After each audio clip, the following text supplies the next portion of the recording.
Hello friends, and welcome to another video. Links to the author and original story down below. And remember to like, comment, and subscribe. And as always, enjoy tonight's video. I think I was around 6 years old when I started to notice something felt unusual about our family home.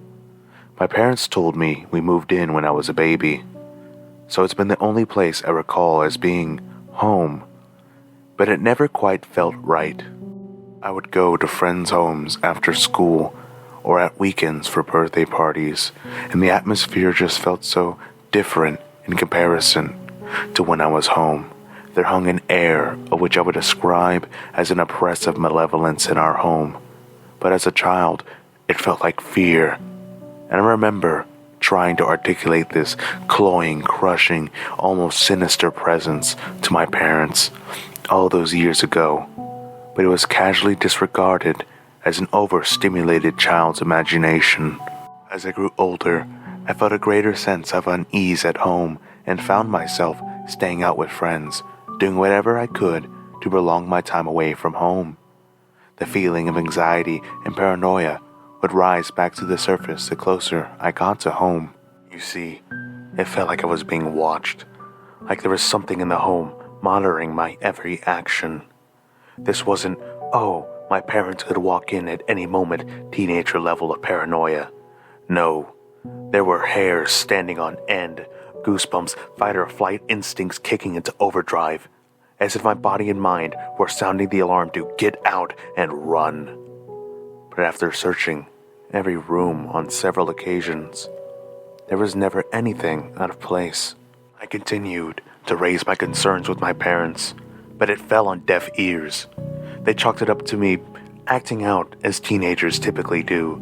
They had bigger issues, as I could see the cracks starting to show in their marriage, eventually becoming all-encompassing, as arguments ruptured around the home and the relationship began to crumble, all while the ever-present feeling of malevolence continued to hang in the air. As time went on, the relationship completely broke down.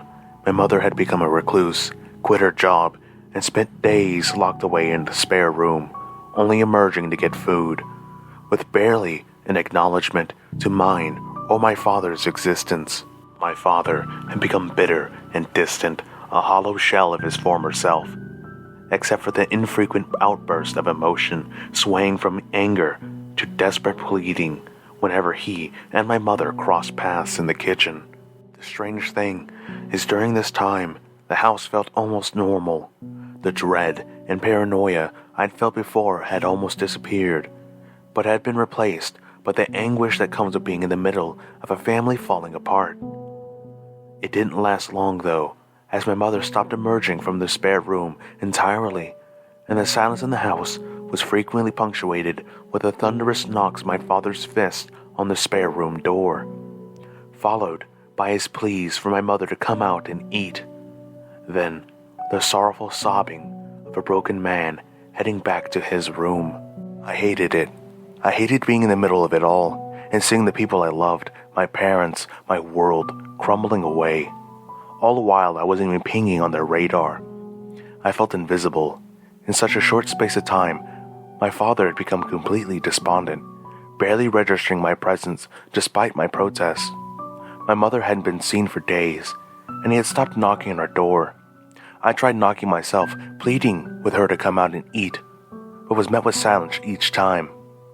After several attempts across multiple days, my father screamed at me to leave her alone. 1 week had passed, and I felt the time had come to a standstill in the house. My father stopped going to work, and like my mother, had started to confine himself to his bedroom. The air felt stagnant, and the silence was almost suffocating.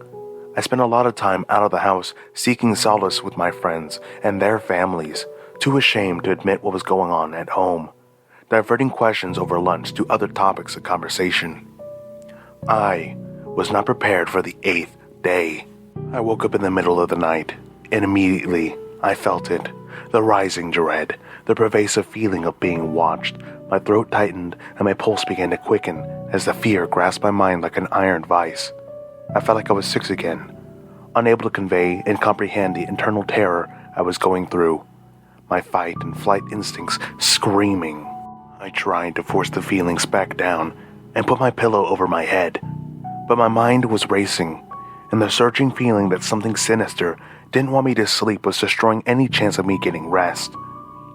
I decided to get up and see if going outside would help clear my mind. It was only after I climbed out of my bed and my eyes adjusted to the darkness that I noticed the smell.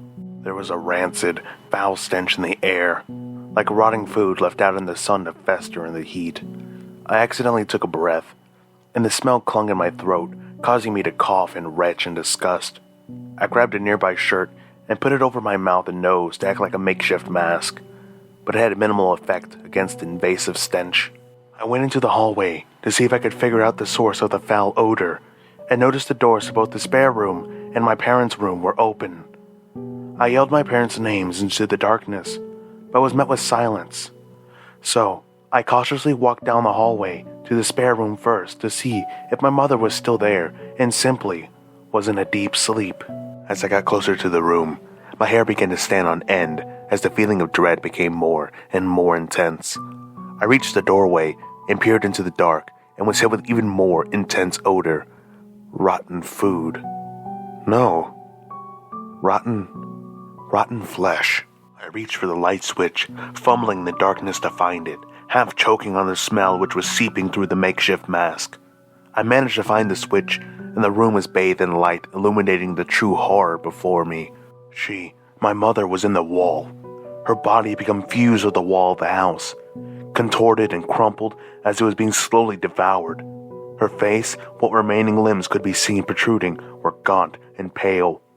Her cheeks sunken and hollow, as if all the moisture had been drawn from her. Her face had an expression of pure anguish, misshapen and stretched into a ghastly visage, violently screaming without the sound. Tears clouded my view as I fell back into the hallway, and a wave of nausea hit me. My mind couldn't comprehend the horror I just saw. That was my mother, who only a few days before was fine. But now, I righted myself, pushing back my unraveling thoughts, and tried to regain my composure. Whatever happened here was not natural, and the being or entity that caused it may still be present. A chill ran down my spine, as the next thought that slipped in my mind was father. I turned around to walk further down the hallway to my parents' bedroom, and was met with the same disgusting smell. My heart sank as I reached for the light switch.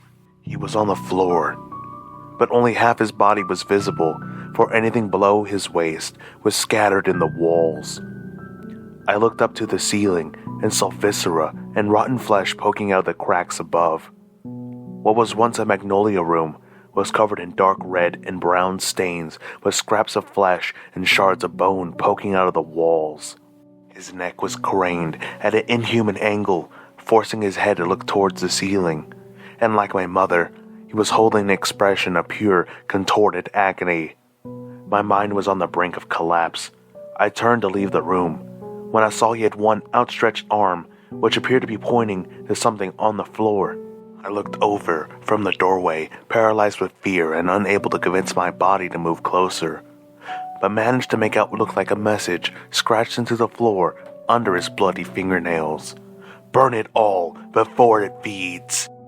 I didn't have to be told twice. Adrenaline surged in my body, shaking me free from the shackles of fear and driving me into action. I rushed back out into the hallway and headed downstairs to the kitchen. As I reached the bottom of the stairs, the air felt heavy and the feeling of being watched became ever more pervasive.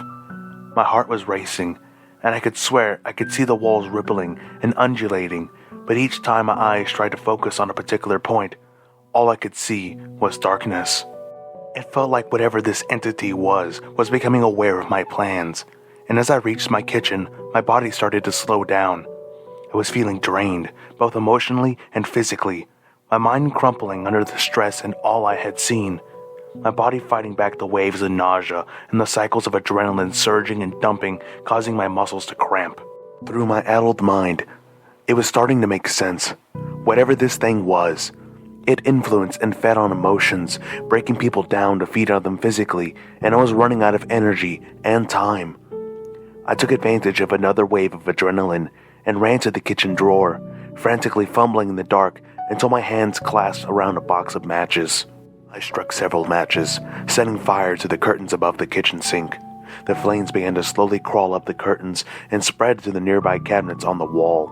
A blood-curdling shriek reverberated around the house as the flames started to engulf the walls, and the smoke plumed across the kitchen ceiling.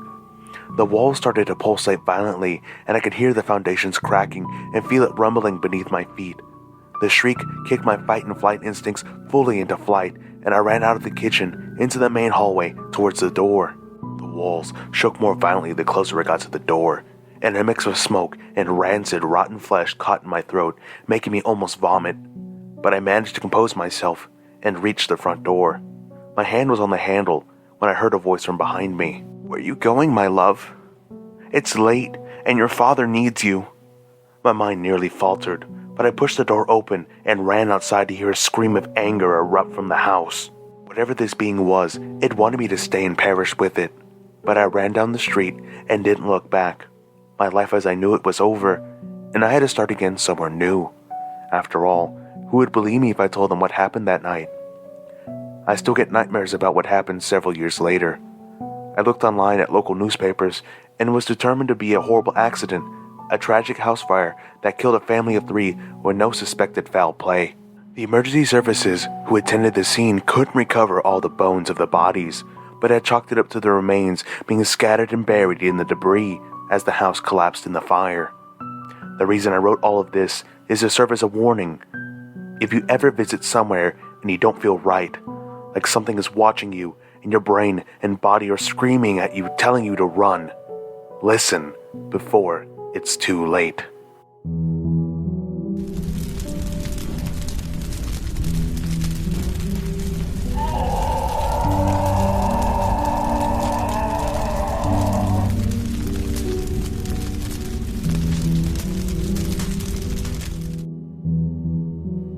Well, friends, sometimes our nerves tell us exactly what to be aware of. You see, that inner voice, that sinking gut feeling, is our bodies recalling thousands of years of survival. So listen to it, as it may save your life. And as always, have a good night.